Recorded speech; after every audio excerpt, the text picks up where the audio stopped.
Hello everyone, कैसे हैं आप लोग। आशा करता हूँ आप सभी लोग ठीक होंगे।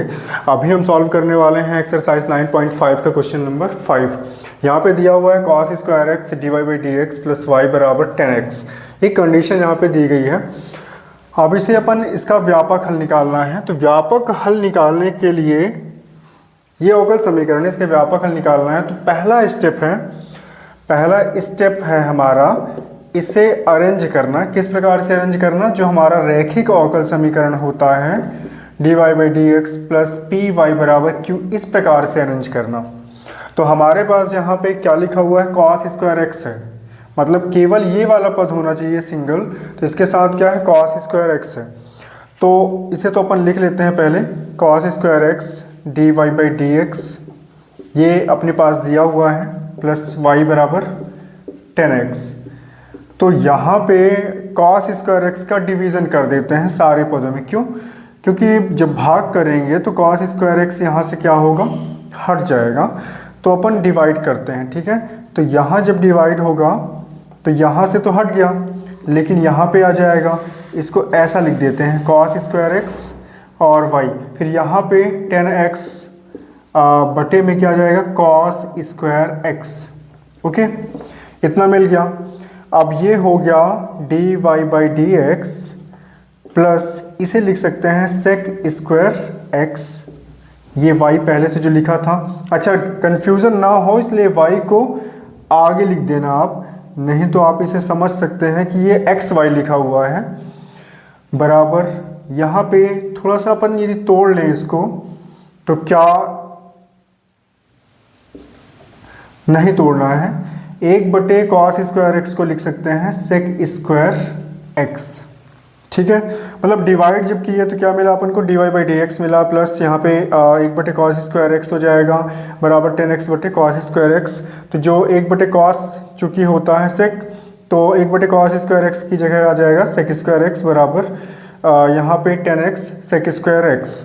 अब इसकी क्या करना है? इससे तुलना करनी है। जो स्टेप सेकेंड है अपना स्टेप, देखो फर्स्ट स्टेप में क्या करना है आपको? इस प्रकार से रैखिक अवकल समीकरण के फॉर्म में अरेंज करना है। सेकेंड स्टेप क्या है? जो हमारा सेकेंड स्टेप है उसमें आपको तुलना करनी है इसकी। यदि इसे कोई समीकरण देना चाहें तो आप दे सकते हैं। मान लो समीकरण 1 दे दिए इसका नाम, ठीक है। समीकरण 1 की तुलना जो रैखिक अवकल समीकरण का ये मानक रूप है, स्टैंडर्ड फॉर्म, इससे कर देते हैं, ठीक है। इसकी तुलना इससे करने पर तो हमें क्या मिलेगा?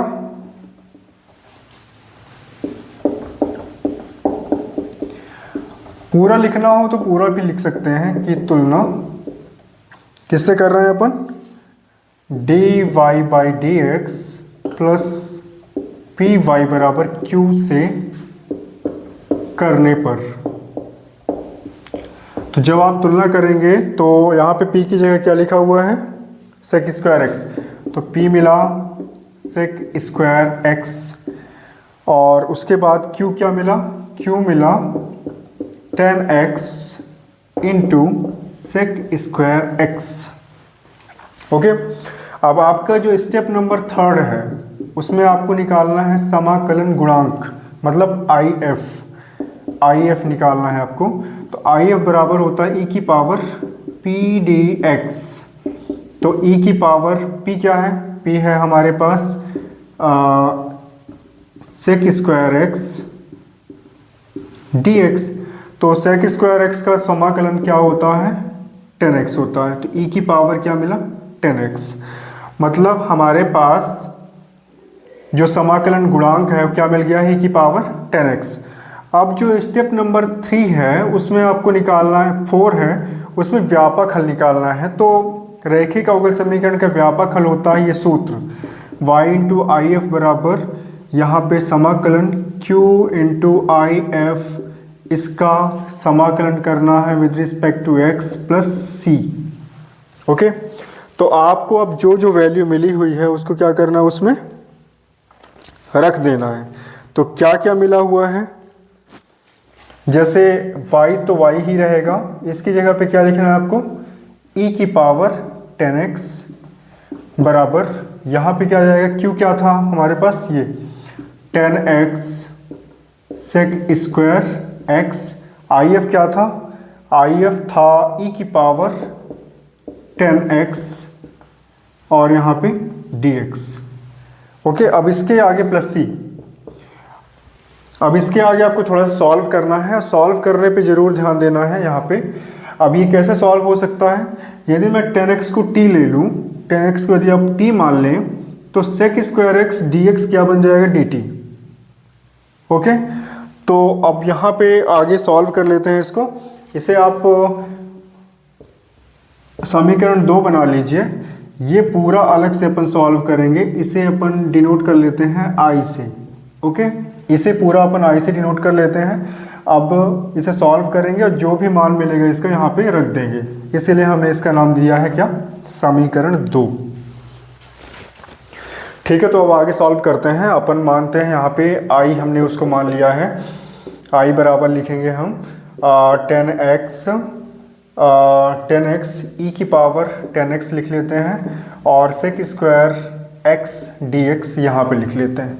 अब इसमें माना क्या है हमने, 10x बराबर क्या माना है, 10x बराबर t। तो इसका अवकलन करना पड़ेगा किसके सापेक्ष, x के सापेक्ष, दोनों पक्षों का x के सापेक्ष अवकलन करने पर तो यहाँ पे आ जाएगा dt बाई डी एक्स। तो 10x का क्या होता है, सेक स्क्वायर x बराबर dt बाई डी एक्स।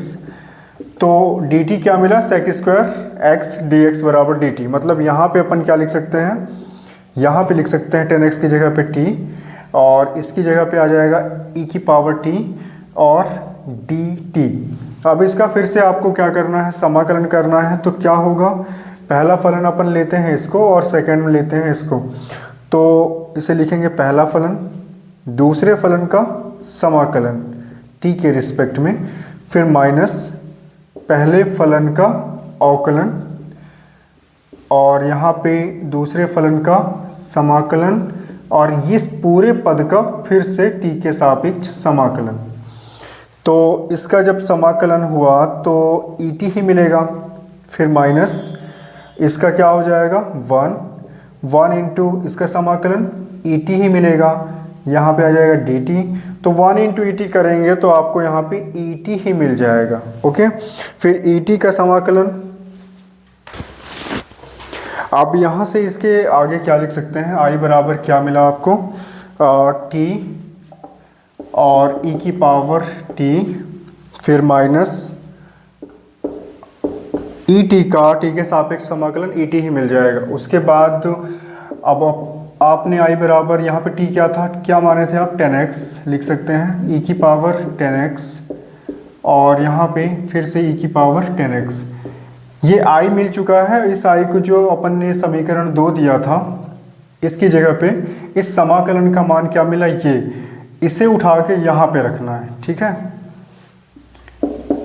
इसे समीकरण 2 में रखने पर रख देते हैं। तो y e की पावर 10x बराबर इसकी जगह पे आ जाएगा 10x e की पावर 10x माइनस e की पावर 10x प्लस c।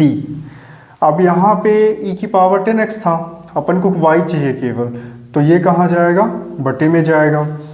तो y बराबर मिला, इसे जब अपन बटे में ले जाएंगे तो 10x e की पावर 10x बटे में e की पावर 10x, यहाँ पे e की पावर 10x बटे e की पावर 10x और यहाँ पे c बटे e की पावर 10x। ओके, तो क्या मिलने वाला है इसमें,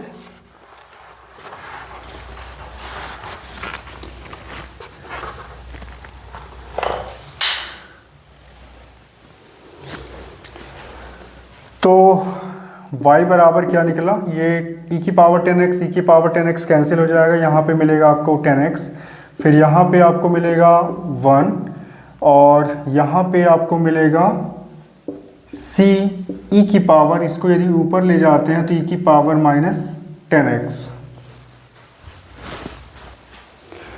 तो ये हो गया आपका फाइनल आंसर जो अपन को निकालना था, y बराबर 10x -1 प्लस सी ई की पावर -10x। इसके बाद हम नेक्स्ट क्वेश्चन सॉल्व करते हैं।